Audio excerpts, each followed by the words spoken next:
ಮಳೆ ಛಲವಾದಲ್ಲಿಂದ ಗಾಳಿ ಧೂಳಿಯನ್ನು ಜಿಗ್ಗಿಯನ್ನು ಬಿಟ್ಟು ಕೇಸಿ ಗಾಳಿ ಧೂಳಿಗೆ ಕಂಬ ಟೀಶನ್ನು ನೆಲಕನ್ನು ಬಿದ್ದಿದ್ದಾವೆ.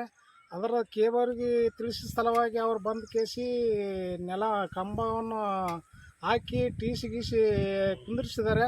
ಅದರ ಸಲುವಾಗಿ ನಾವು ಹೆಸರು ಪಸರು ಬಿತ್ತಿದ್ದೀವಿ. ಮತ್ತು ಮಳೆಗಾಲ ಮ್ಯಾಕ್ ಹೋದ ಸಲುವಾಗಿ ಭಾಳ ಹೈರಾಣಾಗಿತ್ತು.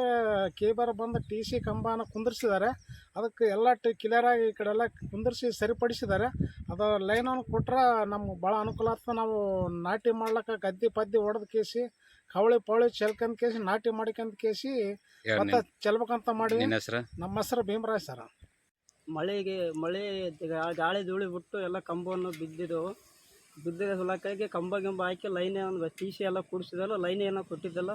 ಅದು ಈಗ ಮಳೆಯನ್ನು ಮ್ಯಾಕ್ ಹೋಗಿರುತ್ತೆ. ಮ್ಯಾಕ್ ಹೋಗಿ ಏನಪ್ಪ ಅಂದ್ರೆ ಈಗ ಬೆಳೆ ಎಲ್ಲ ಒಣಗಲಾಗುತ್ತೆ. ಬೀಜ ಚೆಲ್ಲಿಬೇಕಂತಂದ್ರೆ ಚೆಲ್ಲಿವಿ, ಮತ್ತು ನೀರು ಬಿಡ್ಬೇಕಂದ್ರೆ ಲೈನ್ ಕೊಡ್ತಾ ಇಲ್ಲ.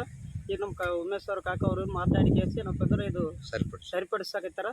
ಅದಕ್ಕೆ ನಾವು ಅಂತಂದು ದಯವಿಟ್ಟು ಏನಪ್ಪ ಅಂದ್ರೆ ನಿಮ್ಗೆ ಹೇಳಕೈತೀವಿ ಸರ್. ಹೌದು, ಲೈನನ್ನು ನಮ್ಮ ಕಲೆಕ್ಷನ್ ಕೊಡಿ, ಇದು ಟಿ ಸಿ ರೆಡಿ ಮಾಡಿಕೊಟ್ಟು ನಮ್ಮ ಲೈನನ್ನು ಕೊಡ್ಬೇಕಂತ ನಾವು ಬೇಡಿಕೊಡ್ತೀವಿ. ನಿಮ್ಮ ಹೆಸರು? ನಮ್ಮ ಹೆಸರು ಹನುಮಂತ.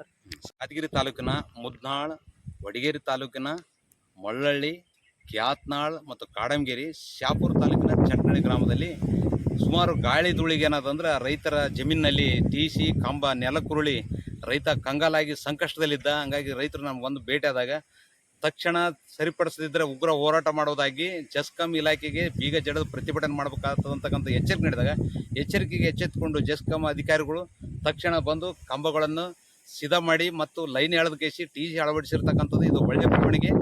ಆದರೆ ಇದು ಕೆಳಮಟ್ಟದಾಗಿರ್ತಕ್ಕಂಥ ಲೈನ್ಮೆನ್ಗಳು ಏನಾರ ಅಂದ್ರೆ ಮೇಲಧಿಕಾರಿಗಳಿಗೆ ತಪ್ಪು ಮಾಹಿತಿ ಕೊಡೋದು, ರೈತರಿಗೆ ಏನದ ಹಣ ಕೊಡು ಅಂತೇಳಿ ಕಿರುಕುಳ ಕೊಡೋದು, ಆಮೇಲೆ ತಪ್ಪು ಮಾಹಿತಿ ಕೊಟ್ಟು ಇಲ್ಲಿ ನಡೀತಕ್ಕಂಥ ಏನು ಸಮಸ್ಯೆ ಅದ ಜೆ ಆಗಲಿ AWE ಈಗ ಅವ್ರು ಗಮನ ತರಲ್ಲ. ತಕ್ಷಣ ಅವ್ರ ಮ್ಯಾಗ ಕಠಿಣ ಕ್ರಮ ಕೈಗೊಳ್ಬೇಕು. ಅವರು ಸ್ಥಳಕ್ಕೆ ಬಂದು ಮಾಡಿಕೊಟ್ಟು ರೈತರಿಲಿಂದ ವಿಡಿಯೋ ಕಾಲ್ನಿಂದ ಫೋನ್ ಮಾಡಿಸ್ಬೇಕಿತ್ತು. ಕೆಲಸ ಆಗ್ಯದಂತ ಫೋನ್ ಮಾಡಿದ್ವಾಗ ಅಲ್ಲಿ ತನ ಅವರಿಂದ ಬೆನ್ನ ಹತ್ತಬೇಕು. ಅವರೇ ಅರ್ಧ ಸಮಸ್ಯೆಗಳನ್ನು ರೈತರಿಗೆ ಮೊದಲು ರೈತರ ಸಮಸ್ಯೆಗೆ ಇತ್ಯರ್ಥಗೊಳಿಸೋದನ್ನು ಬಿಟ್ಟುಗೇಸಿ ತಪ್ಪು ಮಾಹಿತಿ ಕೊಟ್ಟು ಮೇಲಧಿಕಾರಿಗೆ ಏನದ ಅವರೇ ರೈತರಿಗೆ ಕಿರುಕುಳ ಕೊಡ್ತಾರೆ. ಆ ಕಿರುಕುಳ ತಪ್ಪಿಸಲಕ್ಕ ಲೈನ್ಮೆನ್ಗೆ ಮೇಲೆ ಹದ್ದಿನ ಕಣ್ಣು ಇಡ್ಬೇಕಂತಕ್ಕಂಥದ್ದು ನನ್ನ ಅಭಿಪ್ರಾಯ.